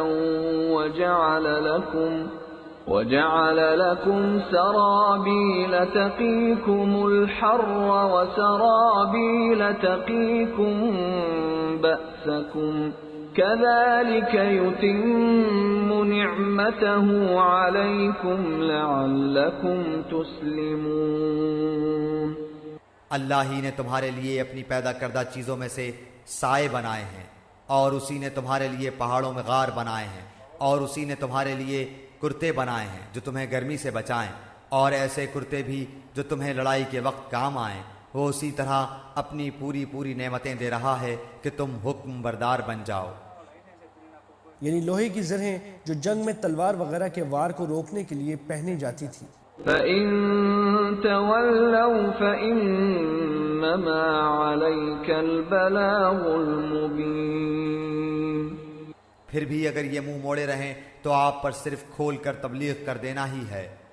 يَعْرِفُونَ نِعْمَةَ اللَّهِ ثُمَّ يُنْكِرُونَهَا وَأَكْثَرُهُمُ الْكَافِرُونَ۔ یہ اللہ کی نعمتیں جانتے پہچانتے ہوئے بھی ان کے منکر ہو رہے ہیں، بلکہ ان میں سے اکثر ناشکرے ہیں۔ وَيَوْمَ نَبْعَثُ مِنْ كُلِّ أُمَّةٍ شَهِيدًا ثُمَّ لَا يُؤْذَنُ لِلَّذِينَ كَفَرُوا وَلَا هُمْ يُسْتَعْتَبُونَ۔ اور جس دن ہم ہر امت میں سے ایک گواہ کھڑا کریں گے، پھر کافروں کو نہ اجازت دی جائے گی اور نہ ان سے توبہ کرنے کو کہا جائے گا۔ اس سے مراد ہر امت کے پیغمبر ہیں جو یہ گواہی دیں گے کہ انہوں نے اس امت کے لوگوں کو حق کا پیغام پہنچا دیا تھا اور ان کافروں نے اسے قبول نہیں کیا، اس لیے کہ توبہ کا دروازہ موت سے پہلے تک تو کھلا رہتا ہے، اس کے بعد توبہ قبول نہیں ہوتی۔ وَإِذَا رَأَى الَّذِينَ ظَلَمُوا الْعَذَابَ فَلَا يُخَفَّفُ عَنْهُمْ وَلَا هُمْ يُنظَرُونَ۔ اور جب یہ ظالم عذاب دیکھ لیں گے پھر نہ تو ان سے ہلکا کیا جائے گا اور نہ وہ ڈھیل دیے جائیں گے۔ وَإِذَا رَأَى الَّذِينَ أَشْرَكُوا شُرَكَاءَهُمْ قَالُوا رَبَّنَا هَؤُلَاءِ شُرَكَاؤُنَا الَّذِينَ كُنَّا نَدْعُو مِن دُونِكَ فَأَلْقَوْا إِلَيْهِمُ الْقَوْلَ إِنَّكُمْ لَكَاذِبُونَ۔ اور جب مشرکین اپنے شریکوں کو دیکھ لیں گے تو کہیں گے اے ہمارے پروردگار، یہی ہمارے وہ شریک ہیں جنہیں ہم تجھے چھوڑ کر پکارا کرتے تھے، پس وہ انہیں جواب دیں گے کہ تم بالکل ہی جھوٹے ہو۔ اس موقع پر ان بتوں کو بھی سامنے لایا جائے گا جن کی عبادت کیا کرتے تھے تاکہ ان کی بیچارگی سب کے سامنے واضح ہو، اور ان شیاطین کو بھی جن کی پیروی کر کے گویا ان کو خدا کا شریک بنا لیا تھا۔ عین ممکن ہے کہ اللہ تعالیٰ ان بتوں کو بھی زبان دے دے اور وہ ان کے جھوٹا ہونے کا اعلان کرے، کیونکہ دنیا میں بے جان ہونے کی بنا پر انہیں پتہ ہی نہیں تھا کہ کون ان کی عبادت کر رہا ہے، اور یہ بھی ممکن ہے کہ وہ زبان حال سے یہ بات کہیں اور شیاطین یہ بات کہہ کر ان سے اپنی بے تعلقی کا اظہار کر دیں۔ وَأَلْقَوْا إِلَى اللَّهِ يَوْمَئِذٍ السَّلَمَ وَضَلَّ عَنْهُمْ مَا كَانُوا يَفْتَرُونَ۔ اس دن وہ سب عاجز ہو کر اللہ کے سامنے اطاعت کا اقرار پیش کریں گے، اور جو بہتان بازی کیا کرتے تھے وہ سب ان سے گم ہو جائے گی۔ الذين كفروا وصدوا عن سبيل الله زدناهم عذابا فوق العذاب بما كانوا يفسدون۔ جنہوں نے کفر کیا اور اللہ کی راہ سے روکا، ہم انہیں عذاب پر عذاب بڑھاتے جائیں گے، یہ بدلہ ہوگا ان کی فتنہ پردازیوں کا۔ وَيَوْمَ نَبْعَثُ فِي كُلِّ أُمَّةٍ شَهِيدًا عَلَيْهِمْ مِنْ أَنفُسِهِمْ وَجِئْنَا بِكَ شَهِيدًا عَلَى هَؤُلَاءِ وَنَزَّلْنَا عَلَيْكَ الْكِتَابَ تِبْيَانًا لِكُلِّ شَيْءٍ وَهُدًى وَرَحْمَةً وَبُشْرَى لِلْمُسْلِمِينَ۔ اور جس دن ہم ہر امت میں انہی میں سے ان کے مقابلے پر گواہ کھڑا کریں گے اور تجھے ان سب پر گواہ بنا کر لائیں گے، اور ہم نے تجھ پر یہ کتاب نازل فرمائی ہے جس میں ہر چیز کا شافی بیان ہے، اور ہدایت اور رحمت اور خوشخبری ہے مسلمانوں کے لیے۔ ان اللہ یأمر بالعدل والإحسان وإیتاء ذی القربى وینہى عن الفحشاء والمنکر والبغی یعظکم لعلکم تذکرون۔ اللہ تعالیٰ عدل کا، بھلائی کا اور قرابت داروں کو دینے کا حکم دیتا ہے، اور بے حیائی کے کاموں، ناشائستہ حرکتوں اور ظلم و زیادتی سے روکتا ہے، اور خود تمہیں نصیحتیں کر رہا ہے کہ تم نصیحت حاصل کرو۔ وَأَوْفُوا بِعَهْدِ اللَّهِ إِذَا عَاهَدتُّمْ وَلَا تَنقُضُوا الْأَيْمَانَ بَعْدَ تَوْكِيدِهَا وَقَدْ جَعَلْتُمُ اللَّهَ عَلَيْكُمْ كَفِيلًا إِنَّ اللَّهَ يَعْلَمُ مَا تَفْعَلُونَ۔ اور اللہ کے عہد کو پورا کرو جبکہ تم آپس میں قول و قرار کرو، اور قسموں کو ان کی پختگی کے بعد مت توڑو، حالانکہ تم اللہ تعالیٰ کو اپنا ضامن ٹھہرا چکے ہو۔ تم جو کچھ کرتے ہو اللہ اس کو بخوبی جان رہا ہے۔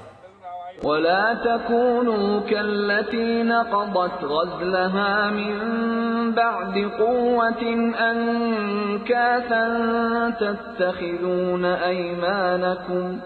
تَتَّخِذُونَ أَيْمَانَكُمْ دَخَلًا بَيْنَكُمْ أَن تَكُونَ أُمَّةٌ هِيَ أَرْبَى مِنْ أُمَّةٍ إِنَّمَا يَبْلُوكُمُ اللَّهُ بِهِ وَلَيُبَيِّنَنَّ لَكُمْ يَوْمَ الْقِيَامَةِ مَا كُنتُمْ فِيهِ تَخْتَلِفُونَ۔ اور اس عورت کی طرح نہ ہو جاؤ جس نے اپنا سوت مضبوط کاٹنے کے بعد ٹکڑے ٹکڑے کر کے توڑ ڈالا، کہ تم اپنی قسموں کو آپس کے مکر کا باعث ٹھہراؤ، اس لیے کہ ایک گروہ دوسرے گروہ سے بڑھا چڑھا ہو جائے۔ بات صرف یہی ہے کہ اس عہد سے اللہ تمہیں آزما رہا ہے۔ یقیناً اللہ تعالیٰ تمہارے لیے قیامت کے دن ہر اس چیز کو کھول کر بیان کر دے گا جس میں تم اختلاف کر رہے تھے۔ روایات میں ہے کہ مکہ مکرمہ میں ایک دیوانی عورت تھی جسے خرقہ کہتے تھے۔ وہ بڑی محنت سے دن بھر سوت کاٹتی تھی اور شام کو اسے ادھیڑ ڈالتی تھی۔ یہ عورت اس معاملے میں ایک ضرب المثل بن گئی تھی۔ جب کوئی شخص اچھا خاصا کام کر کے خود ہی اسے بگاڑ دے تو اسے اس عورت سے تشبیہ دی جاتی ہے۔ یہاں یہ تشبیہ ان لوگوں کے لیے استعمال کی گئی ہے جو زور و شور سے کسی بات کی قسم کھا کر اسے توڑ ڈالے۔ جھوٹی قسم کھانے یا قسم کو توڑنے کا مقصد عام طور پر کوئی نہ کوئی دنیا کا فائدہ حاصل کرنا ہوتا ہے، اس لیے فرمایا گیا ہے کہ اس معمولی سے فائدے کی خاطر ایسے گناہ کا ارتکاب نہ کرو۔ وَلَوْ شَاءَ اللَّهُ لَجَعَلَكُمْ أُمَّةً وَاحِدَةً وَلَكِنْ يُضِلُّ مَنْ يَشَاءُ وَيَهْدِي مَنْ يَشَاءُ وَلَتُسْأَلُنَّ عَمَّا كُنْتُمْ تَعْمَلُونَ۔ اگر اللہ چاہتا تو تم سب کو ایک ہی گروہ بنا دیتا، لیکن وہ جسے چاہے گمراہ کرتا ہے اور جسے چاہے ہدایت دیتا ہے۔ یقیناً تم جو کچھ کر رہے ہو اس کے بارے میں باز پرس کی جانے والی ہے۔ وَلَا تَتَّخِذُوا أَيْمَانَكُمْ دَخَلًا بَيْنَكُمْ فَتَزِلَّ قَدَمٌ بَعْدَ ثُبُوتِهَا وَتَذُوقُوا السُّوءَ بِمَا صَدَدتُّمْ عَن سَبِيلِ اللَّهِ وَلَكُمْ عَذَابٌ عَظِيمٌ۔ اور تم اپنی قسموں کو آپس کی دغابازی کا بہانہ نہ بناؤ، پھر تو تمہارے قدم اپنی مضبوطی کے بعد ڈگمگا جائیں گے اور تمہیں سخت سزا برداشت کرنا پڑے گی، کیونکہ تم نے اللہ کی راہ سے روک دیا اور تمہیں بڑا سخت عذاب ہوگا۔ یہ قسم کو توڑنے کا ایک اور نقصان بیان فرمایا جا رہا ہے، اور وہ یہ کہ جب تم قسم توڑو گے تو عین ممکن ہے کہ تمہیں دیکھ کر کوئی اور شخص بھی اس گناہ پر آمادہ ہو جائے۔ پہلے تو اس کے پاؤں جمے ہوئے تھے، تمہیں دیکھ کر وہ پھسل گیا، تو چونکہ تم اس کے گناہ کا سبب بنے تو تمہیں دوہرا گناہ ہوگا، کیونکہ تم نے اس کو اللہ تعالیٰ کے راستے سے روکا۔ وَلَا تَشْتَرُوا بِعَهْدِ اللَّهِ ثَمَنًا قَلِيلًا إِنَّمَا عِندَ اللَّهِ هُوَ خَيْرٌ لَكُمْ إِن كُنتُمْ تَعْلَمُونَ۔ تم اللہ کے عہد کو تھوڑے مول کے بدلے نہ بیچ دیا کرو، یاد رکھو اللہ کے پاس کی چیز ہی تمہارے لیے بہتر ہے، بشرطے کہ تم میں علم ہو۔ ما عندكم ينفد وما عند الله باق ولنجزين الذين صبروا أجرهم بأحسن ما كانوا يعملون۔ تمہارے پاس جو کچھ ہے سب فانی ہے، اور اللہ تعالیٰ کے پاس جو کچھ ہے باقی ہے، اور صبر کرنے والوں کو ہم بھلے اعمال کا بہترین بدلہ ضرور عطا فرمائیں گے۔ پہلے کئی بار عرض کیا جا چکا ہے کہ قرآن کریم کی اصطلاح میں صبر کا مفہوم بہت وسیع ہے۔ اپنی نفسانی خواہشات کو دبا کر اللہ تعالیٰ کے احکام کی پابندی کو بھی صبر کہا جاتا ہے، اور کسی تکلیف کے موقع پر اللہ تعالیٰ کے فیصلے پر کوئی شکایت نہ کی جائے تو وہ بھی صبر ہے۔ من عمل صالحا من ذكر أو أنثى وهو مؤمن فلنحيينه حياة طيبة ولنجزينهم أجرهم بأحسن ما كانوا يعملون۔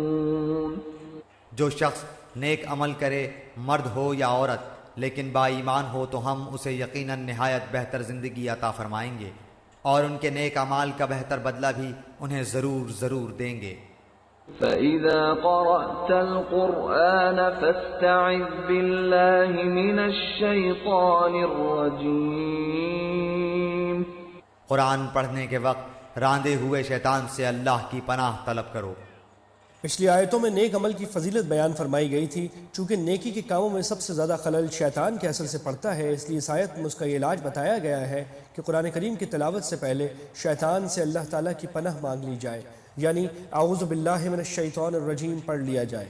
تلاوت قرآن کا ذکر خاص طور پر اس لیے فرمایا گیا ہے کہ قرآن کریم ہی تمام نیک کاموں کی ہدایت دینے والا ہے، لیکن شیطان سے پناہ مانگنا صرف تلاوت ہی کے ساتھ مخصوص نہیں، ہر نیک کام کے وقت پناہ مانگ لی جائے تو انشاءاللہ شیطانی اثرات سے حفاظت رہے گی۔ إنه ليس له سلطان على الذين آمنوا وعلى ربهم يتوكلون۔ ایمان والوں اور اپنے پروردگار پر بھروسہ رکھنے والوں پر اس کا زور مطلقاً نہیں چلتا۔ إنما سلطانه على الذين يتولونه والذين هم به مشركون۔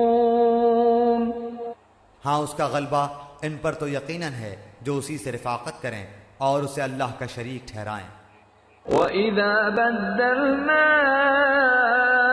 آيَةً مَكَانَ آيَةٍ وَاللَّهُ أَعْلَمُ بِمَا يُنَزِّلُ قَالُوا إِنَّمَا أَنْتَ مُفْتَرٍ بَلْ أَكْثَرُهُمْ لَا يَعْلَمُونَ۔ اور جب ہم کسی آیت کی جگہ دوسری آیت بدل دیتے ہیں اور جو کچھ اللہ تعالیٰ نازل فرماتا ہے اسے وہ خوب جانتا ہے، تو یہ کہتے ہیں کہ تو بہتان باز ہے۔ بات یہ ہے کہ ان میں سے اکثر جانتے ہی نہیں۔ اللہ تعالیٰ مختلف حالات کے لحاظ سے اپنے احکام میں کبھی کبھی تبدیلی فرماتے تھے، جیسے کہ قبلے کے احکام کے متعلق سورہ بقرہ میں تفصیل گزر چکی ہے۔ اس پر کفار اعتراض کرتے تھے کہ یہ احکام کیوں بدلے جا رہے ہیں۔ اس سے معلوم ہوتا ہے کہ یہ اللہ کا کلام نہیں بلکہ معاذ اللہ حضرت صلی اللہ علیہ وسلم اپنی طرف سے یہ تبدیلیاں کر رہے ہیں۔ اس آیت میں اس اعتراض کا جواب دیا گیا ہے کہ اللہ تعالیٰ ہی بہتر جانتے ہیں کہ کس وقت کون سا حکم نازل کیا جائے۔ قل نزله روح القدس من ربك بالحق ليثبت الذين آمنوا لِيُثَبِّتَ الَّذِينَ آمَنُوا وَهُدًى وَبُشْرَى لِلْمُسْلِمِينَ۔ کہہ دیجئے کہ اسے آپ کے رب کی طرف سے جبرائیل حق کے ساتھ لے کر آئے ہیں تاکہ ایمان والوں کو اللہ تعالیٰ استقامت عطا فرمائے اور مسلمانوں کی رہنمائی اور بشارت ہو جائے۔ وَلَقَدْ نَعْلَمُ أَنَّهُمْ يَقُولُونَ إِنَّمَا يُعَلِّمُهُ بَشَرٌ لِسَانُ الَّذِي يُلْحِدُونَ إِلَيْهِ أَعْجَمِيٌّ وَهَذَا لِسَانٌ عَرَبِيٌّ مُبِينٌ۔ ہمیں بخوبی علم ہے کہ یہ کافر کہتے ہیں کہ اسے تو ایک آدمی سکھاتا ہے، اس کی زبان جس کی طرف یہ نسبت کر رہے ہیں اجمی ہے، اور یہ قرآن تو صاف عربی زبان میں ہے۔ مکہ مکرمہ میں ایک لوہار تھا جو حضرت صلی اللہ علیہ وسلم کی باتیں دل لگا کر سنا کرتا تھا، اس لیے آپ صلی اللہ علیہ وسلم کبھی کبھی اس کے پاس تشریف لے جایا کرتے تھے اور وہ کبھی کبھی آپ کو انجیل کی کوئی بات بھی سنا دیا کرتا تھا۔ مکہ مکرمہ کے بعض کافروں نے اس کو بنیاد بنا کر یہ کہنا شروع کر دیا کہ حضرت صلی اللہ علیہ وسلم یہ قرآن اس لوہار سے سیکھتے ہیں۔ یہ آیت کریمہ اس اعتراض کی لغویت کو بیان کر رہی ہے کہ وہ بیچارہ لوہار تو عرب نہیں ہے، اجمی ہے، وہ عربی زبان کے اس فصیح و بلیغ کلام کا مصنف کیسے ہو سکتا ہے؟ إِنَّ الَّذِينَ لَا يُؤْمِنُونَ بِآيَاتِ اللَّهِ لَا يَهْدِيهِمُ اللَّهُ وَلَهُمْ عَذَابٌ أَلِيمٌ۔ جو لوگ اللہ تعالیٰ کی آیتوں پر ایمان نہیں رکھتے انہیں اللہ کی طرف سے بھی رہنمائی نہیں ہوتی اور ان کے لیے المناک عذاب ہیں۔ إنما يفتر الكذب الذين لا يؤمنون بآيات الله وأولئك هم الكاذبون۔ جھوٹ افطرا تو وہی باندھتے ہیں جنہیں اللہ تعالیٰ کی آیتوں پر ایمان نہیں ہوتا، یہی لوگ جھوٹے ہیں۔ من كفر بالله من بعد إيمانه إلا من أكره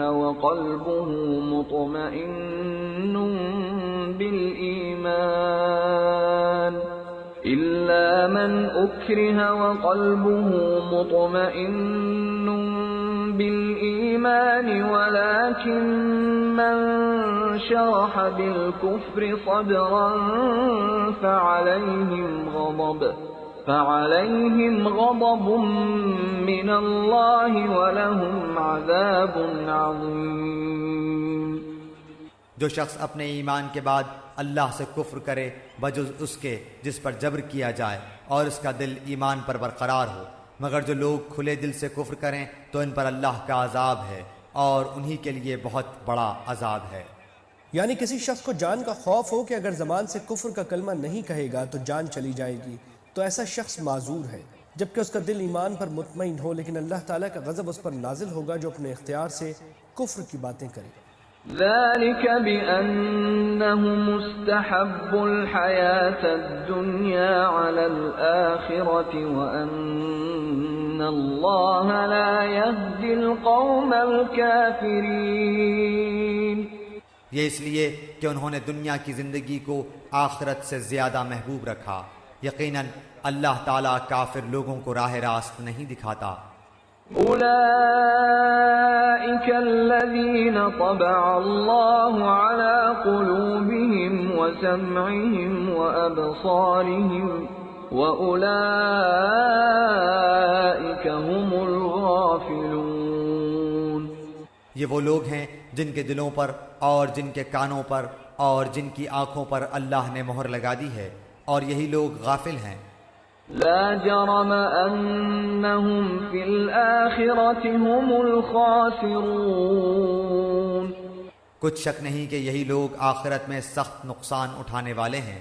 ثم إن ربك للذين هاجروا من بعد ما فتنوا ثم جاهدوا وصبروا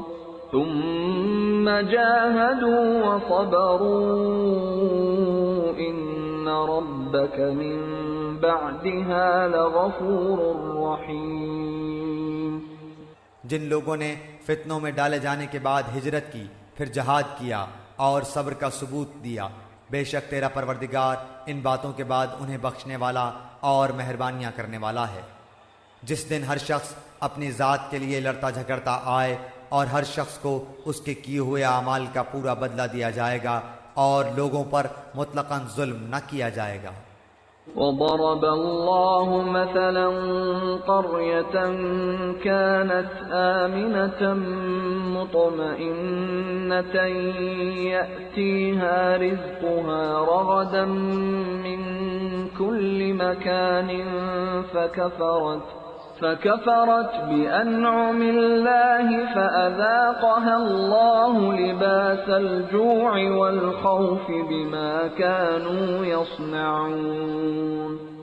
اللہ تعالیٰ اس بستی کی مثال بیان فرماتا ہے جو پورے امن و اطمینان سے تھی، اس کی روزی اس کے پاس با فراغت ہر جگہ سے چلی آ رہی تھی، پھر اس نے اللہ تعالیٰ کی نعمتوں کا کفر کیا تو اللہ تعالیٰ نے اسے بھوک اور ڈر کا مزہ چکھایا جو بدلہ تھا ان کے کرتوتوں کا۔ یہ اللہ تعالیٰ نے ایک عام مثال دی ہے کہ جو بستیاں خوشحال تھیں جب انہوں نے اللہ تعالیٰ کی ناشکری اور نافرمانی پر کمر باندھ لی تو اللہ تعالیٰ نے ان کو عذاب کا مزہ چکھایا۔ لیکن بعض مفسرین نے کہا ہے کہ اس سے مراد مکہ مکرمہ کی بستی ہے جس میں سب لوگ خوشحالی اور امن کے ساتھ رہ رہے تھے، لیکن جب انہوں نے حضرت صلی اللہ علیہ وسلم کو جھٹلایا تو ان پر سخت قسم کا قحط مسلط کر دیا گیا جس کے نتیجے میں لوگ چمڑا تک کھانے پر مجبور ہوئے۔ بعد میں انہوں نے حضرت صلی اللہ علیہ وسلم سے درخواست کی کہ آپ قحط دور ہونے کی دعا فرمائیں، چنانچہ وہ آپ کی دعا سے دور ہوا۔ اس واقعے کا ذکر سورہ دخان میں بھی آنے والا ہے۔ وَلَقَدْ جَاءَهُمْ رَسُولٌ مِّنْهُمْ فَكَذَّبُوهُ فَأَخَذَهُمُ الْعَذَابُ وَهُمْ ظَالِمُونَ۔ ان کے پاس انہی میں سے رسول پہنچا، پھر بھی انہوں نے اسے جھٹلایا، بس انہیں عذاب نے آ دبوچا اور وہ تھے ہی ظالم۔ فَكُلُوا مِمَّا رَزَقَكُمُ اللَّهُ حَلَالًا طَيِّبًا وَاشْكُرُوا نِعْمَةَ اللَّهِ إِن كُنتُمْ إِيَّاهُ تَعْبُدُونَ۔ جو کچھ حلال اور پاکیزہ روزی اللہ نے تمہیں دے رکھی ہے اسے کھاؤ اور اللہ کی نعمت کا شکر کرو اگر تم اسی کی عبادت کرتے ہو۔ انما حرم عليكم الميتة والدم ولحم الخنزير وما أهل لغير الله به فمن اضطر غير باغ ولا عاد فإن الله غفور رحيم۔ تم پر صرف مردار اور خون اور سور کا گوشت اور جس چیز پر اللہ کے سوا دوسرے کا نام پکارا جائے حرام ہیں، پھر اگر کوئی شخص بے بس کر دیا جائے، نہ وہ خواہش مند ہو اور نہ حد سے گزرنے والا ہو، تو یقیناً اللہ بخشنے والا رحم کرنے والا ہے۔ اس کی تفصیل سورہ مائدہ میں گزر چکی ہے۔ وَلَا تَقُولُوا لِمَا تَصِفُ أَلْسِنَتُكُمُ الْكَذِبَ هَذَا حَلَالٌ وَهَذَا حَرَامٌ لِتَفْتَرُوا عَلَى اللَّهِ الْكَذِبَ إِنَّ الَّذِينَ يَفْتَرُونَ عَلَى اللَّهِ الْكَذِبَ لَا يُفْلِحُونَ۔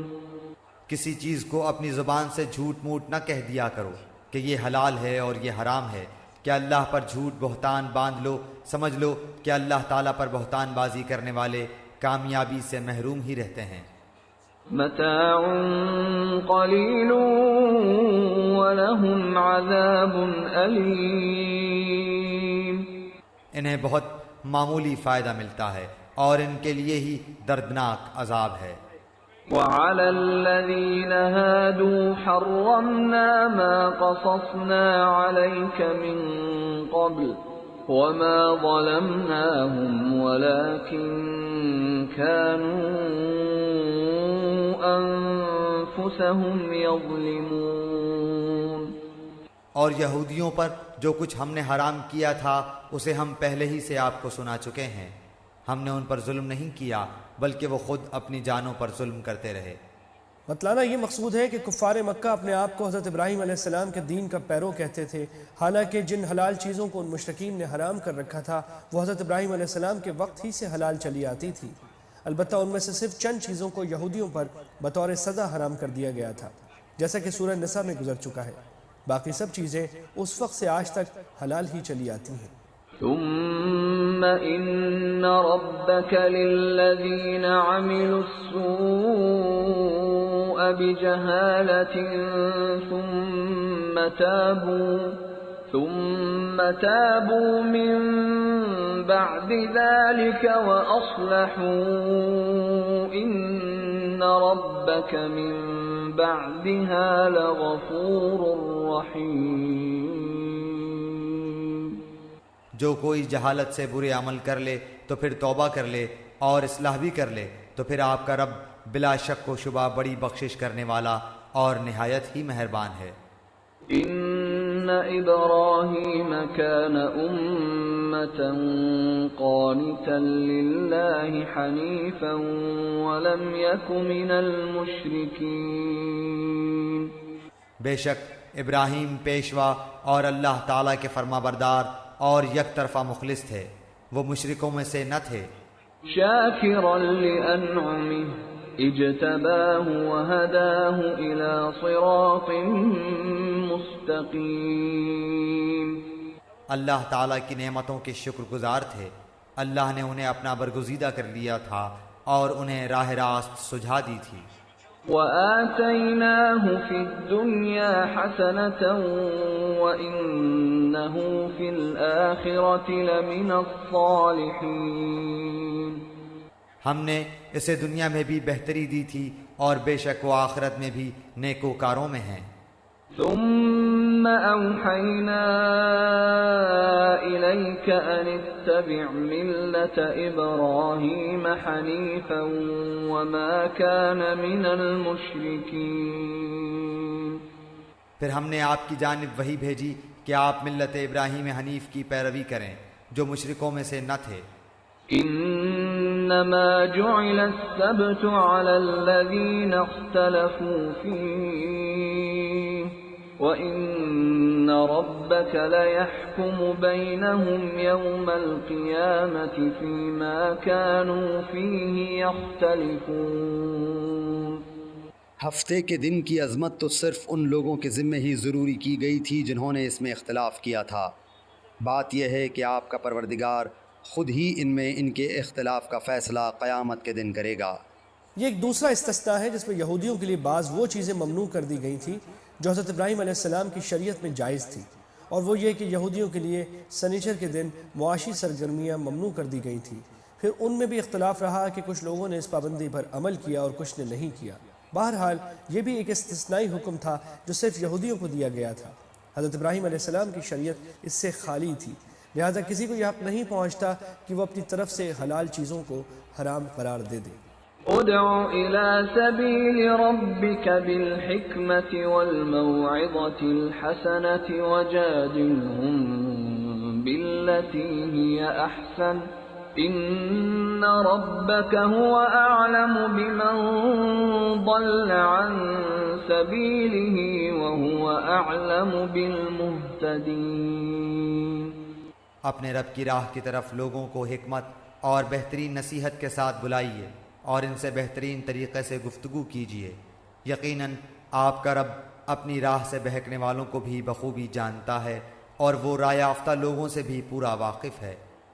وَإِنْ عَاقَبْتُمْ فَعَاقِبُوا بِمِثْلِ مَا عُوقِبْتُمْ بِهِ وَلَئِن صَبَرْتُمْ لَهُوَ خَيْرٌ لِلصَّابِرِينَ۔